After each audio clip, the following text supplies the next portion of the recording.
I listened carefully to Verna. Thank you for starting the meeting in the good way and the emphasis on listening. Ishkode. We are here to listen, and we are starting as we mean to go forward by listening, engaging, working together. And thank you, Grand Chief, for being here with us. I know that many of you, virtually all of you, have traveled very long distances to be here. And I welcome all the rights holders, the nations, the treaty and non-treaty territories represented here this morning, as well as those of you who are joining us virtually. And I would like to take a moment to acknowledge the many First Nations that have been impacted by the devastating wildfires.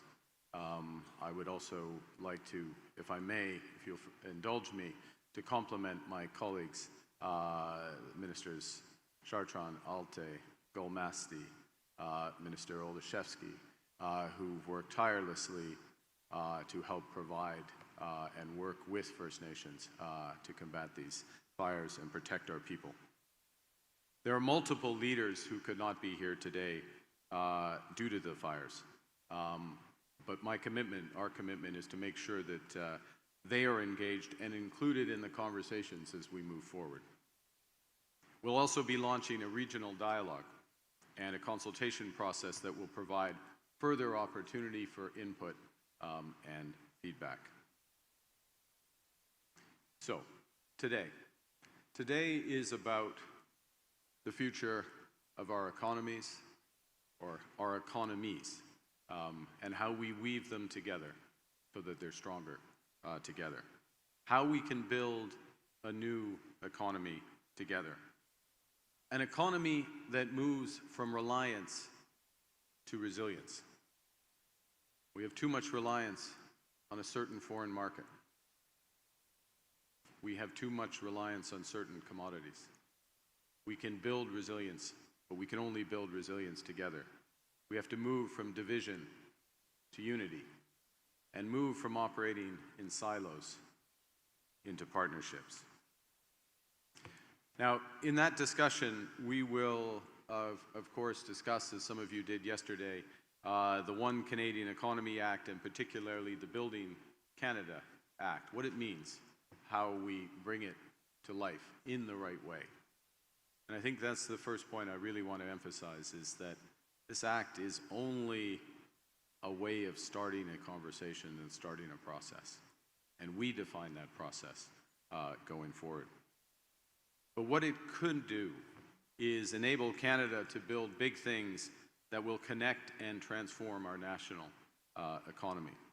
Create great careers, not just jobs, but careers for the people that we serve, and provide the resources for health, for education, and social services that our people deserve.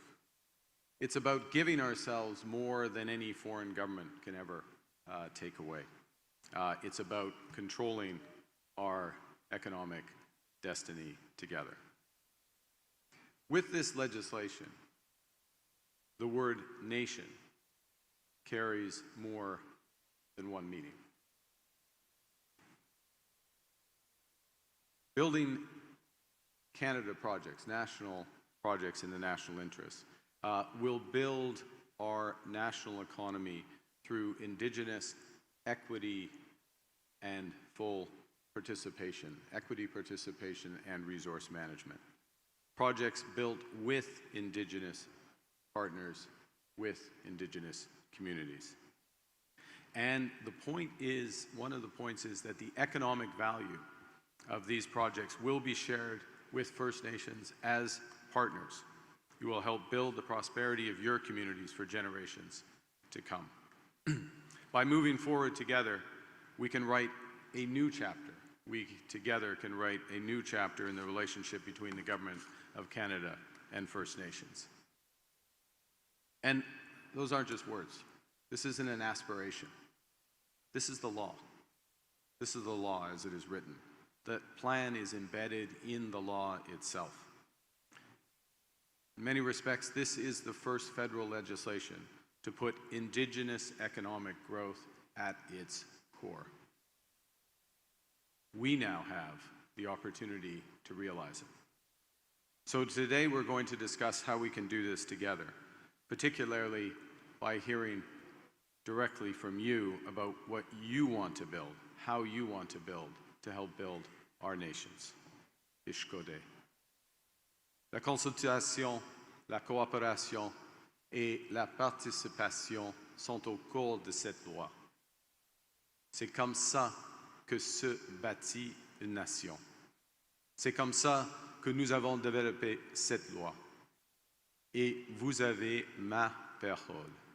C'est comme ça que nous irons de l'avant. We have an ambitious agenda today, and our objectives are fourfold.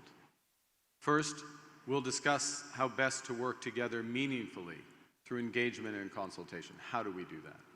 Secondly, we'll review the role of the new Federal Major Projects Office and how it will work with the new Indigenous Advisory Council to get big projects built in the right way. Third, we'll discuss how the federal government can work with First Nations to build opportunities for equitable economic prosperity, partnership, and full participation in major projects. And finally, at the end, I'll help moderate a session on how we can work together on the implementation of this legislation. And during that session, obviously, I'll be very happy to take your questions. At that time, I'll also be here throughout the day, and I look forward to having informal discussions with as many of you as possible. The conversations today are about hearing from you as participants in building First Nations communities as we together build our nation. And we fully recognize there's many diverse perspectives, which is exactly why we've assembled this group, and thank you again for coming physically and virtually and in spirit. To further that outreach, next week I will meet with the Inuit Crown Partnership Committee and soon thereafter with Métis leadership to continue these conversations. But before I cede the floor, I just want to spend a few more moments on how we would like to move forward. I'm going to start again on how we intend to go on. Respecting the rights of Indigenous peoples is a fundamental purpose of the Building Canada Act. The Act requires meaningful consultation with Indigenous peoples, both in the process of determining which projects are in our collective interests and in the development of the conditions for those projects going forward. This is a legal requirement in the Act, which honors Section 35 of our Constitution and the duty to consult. It upholds the government's commitment to implement the UN Declaration of the Rights of Indigenous Peoples, including free, prior, and informed consent. To help put this into action, the new Major Federal Projects Office will have that Indigenous Advisory Council to advise on the implementation of this bill and to ensure that Indigenous perspectives are fully integrated at each stage of the process. That council will be comprised of First Nations, Inuit, Métis, modern treaty and self-government representatives. We'll talk more about the structure and the operation of that council later today.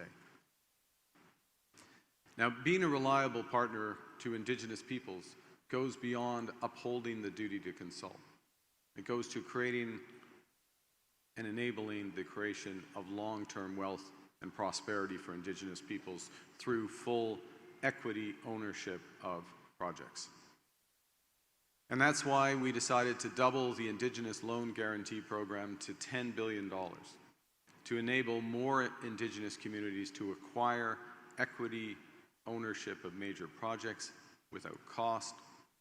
We've substantially broadened the types of projects that are eligible for this through this type of financing, from not just natural resource projects, of course those exist, projects in the energy sector, in electricity generation, in environmental technologies such as carbon capture, in critical minerals, in port infrastructure, in transportation infrastructure, and well beyond. All the major projects that we're looking to build as a country. We're also dedicating $40 million to new funding to support First Nations, Inuit, and Métis participation in this process. Money that will help build capacity for negotiations, to help with project selection and development. And we'd like to have your direct feedback on the parameters for this funding to ensure that it's most effectively used. The Building Canada Act defines projects in the national interest as those which meet 5 criteria: strengthening Canada's autonomy, our resilience, our security; providing other economic benefits to Canada; having a high likelihood of being successfully executed; contributing to clean development and our environmental objectives; and advancing the interests of Indigenous peoples. Examples of those projects could include highways, railways, ports, new energy, and trade corridors. Key point: there is no list of those projects yet. There's ideas out there. Projects will be proposed by many stakeholders. The provinces have ideas. There will be ideas from the private sectors. And there will be ideas directly from First Nations. There's multiple ways that we can collaborate on these projects. And I just want to highlight a few recent examples before I close. We look at Cedar LNG, which is a new floating liquefied natural gas processing facility and export terminal in British Columbia. It's a partnership between a private company, Pembina Pipeline, and the Haisla Nation. The nation, Haisla Nation, wanted this project built.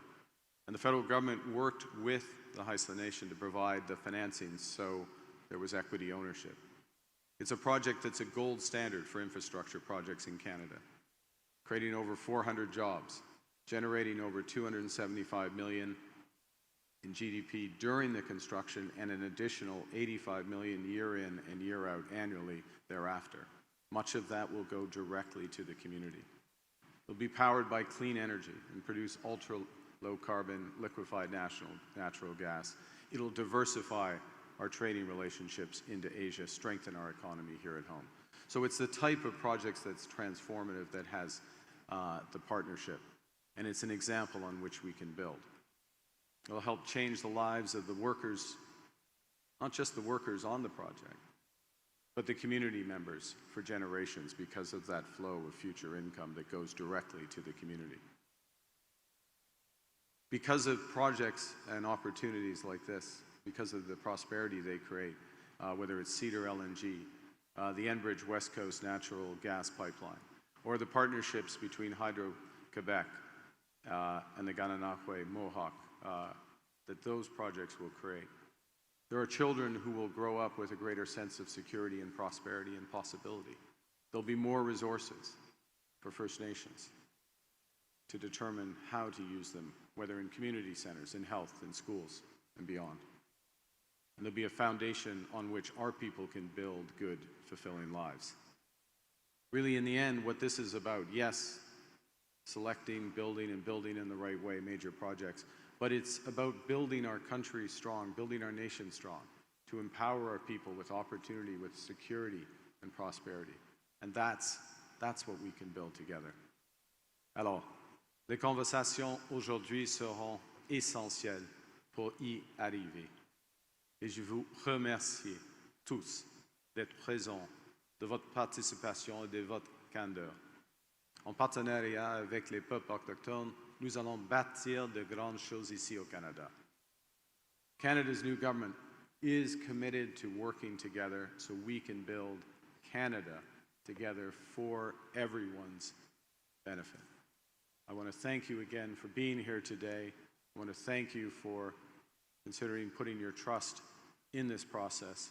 I want to thank you in advance for the work that we will do together today and in the months and the years ahead. And now we will get to work. And thank you for your attention. Merci beaucoup. Miigwech.